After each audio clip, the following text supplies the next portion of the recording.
दिसंबर 2021 माथेरान, एक शांत और सुकून भरी जगह जहां लोग अपनी छुट्टियां मनाने यहाँ आते हैं। लेकिन इस बार ये जगह एक खौफनाक कत्ल का गवाह बनने वाली थी।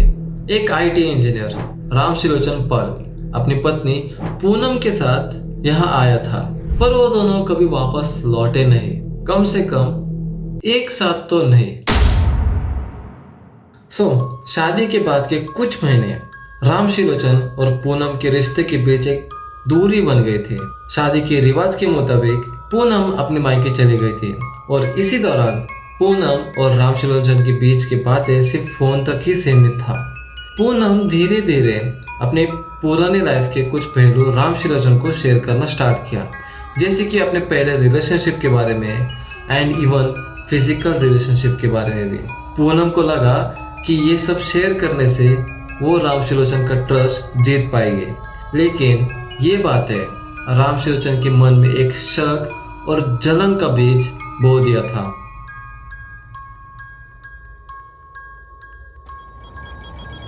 अब राम शिलोचन के दिल में अपनी पत्नी के प्रति शक बढ़ चुका था। उसे लगता था कि पूनम उसके साथ वफादार नहीं है, इसलिए अपने वाइफ को मारने का उसने पूरा प्लान बनाया। माथेरान जैसी जगह को चूज करा क्योंकि एक टूरिस्ट स्पॉट था जहां वो अपनी हरकतें को छुपा सकता है। उन्होंने एक सस्ता सा लॉज बुक करा जो कि सुनसान था और कैमरा की नजरों से दूर था। 11 दिसंबर की रात माथेरान की हवा ठंडी हो रही थी। सब कुछ बिल्कुल शांत था। राम शिलोचन के अंदर का गुस्सा और शक अपनी हद पार कर चुकी थी। पूनम गहरी नींद में थी, बिल्कुल बेखबर। धीरे से राम शिलोचन उसके करीब आया, हाथ कांपते हुए लेकिन इरादे मजबूत रख के उसने पूनम का गला दबा दिया। पूनम होश में आते ही उसने अपने हाथ पैर मारने की कोशिश की। राम शिलोचन के शक ने उसके हाथ को और भी कस दिए। धीरे धीरे पूनम के सांसें रुक गई एंड उसके लिए ये सिर्फ एक शुरुआत था। ये कत्ल यही खत्म नहीं हुआ। राम शिलोचन का नफरत अब अपने हद पार कर चुकी थी। उसने पूनम का एक एक करके सारे कपड़े उतारने स्टार्ट करे, जैसे उसके लिए हर कपड़े अपने रिश्तों का एक बोझ हो। फिर एक ठंडे इरादे के साथ राम शिलोचन ने पूनम का सर धड़ से अलग कर दिया। लेकिन ये जुनून अभी यही खत्म नहीं हुआ। टैटू जो कभी प्यार का एक निशानी था, राम शिलोचन के लिए अब सिर्फ नफरत का एक दाग बन चुका था। उसने अपने हाथों से उस टैटू को खुरच के मिटा दिया, अपने गुजरे हुए पलों को भी मिटाने की कोशिश कर रहा हो। अब राम शिलोचन ने जो कत्ल किया उसके सुराग को मिटाने के लिए उसने पूनम के सर को 3 प्लास्टिक बैग में रैप करा और उसे एक क्लॉथ बैग में रख दिया गया था। अब उसके बाकी के जो कपड़े ऑर्नामेंट जो कुछ भी थे उससे भी उसी प्लास्टिक बैग में लपेटा एंड अब वो सारे प्लास्टिक बैग्स माथेरान के गहरे घाट में फेंक दिया गया था। राम शिलोचन अब वापस अपने घर पनवेल आ गया और अपने फोन को दोबारा से ऑन कर दिया, जैसे कुछ भी हुआ ही नहीं।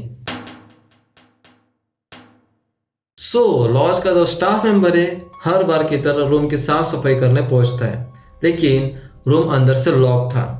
तो नॉक करता है लेकिन अंदर से कोई जवाब ही नहीं दे रहा था। तो उसे लगा मे बी कि ये वॉशरूम में हो। तो थोड़ी देर बाद वापस से आता है, वापस से नॉक करता है, स्टिल कोई जवाब नहीं दे रहा था। फिर जो ऑफिस का जो स्टाफ मेंबर है वो मैनेजर के पास गया। उसने मैनेजर को हर चीज़ बताई। फिर मैनेजर ने मास्टर की निकाली।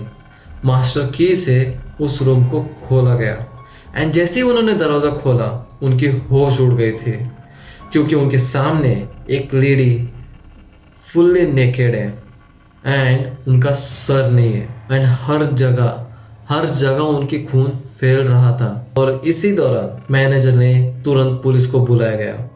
पुलिस जैसे ही स्पॉट पे पहुंचते हैं इन्वेस्टिगेशन स्टार्ट कर दिया। इन्वेस्टिगेशन के दौरान उनके हाथ में कोई सबूत मिल नहीं रहा था, क्योंकि राम शिलोचन ने सारे सबूत मिटा दिए थे।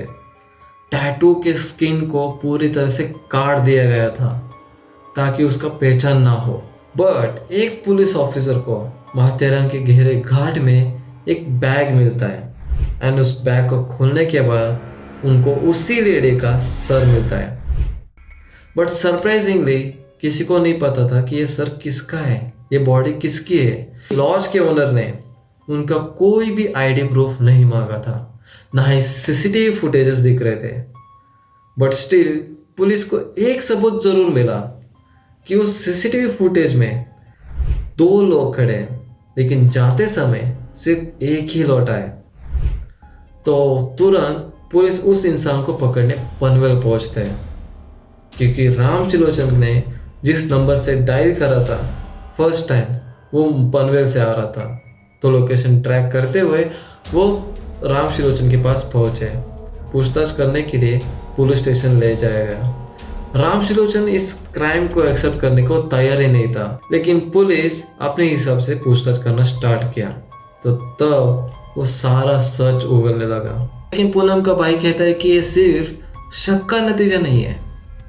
राम त्रिलोचन पूनम के परिवार पर पैसों और दहेज का प्रेशर बना रहा था, जो कि पूनम के परिवार ने उसे फुलफिल नहीं कर पा रहे थे।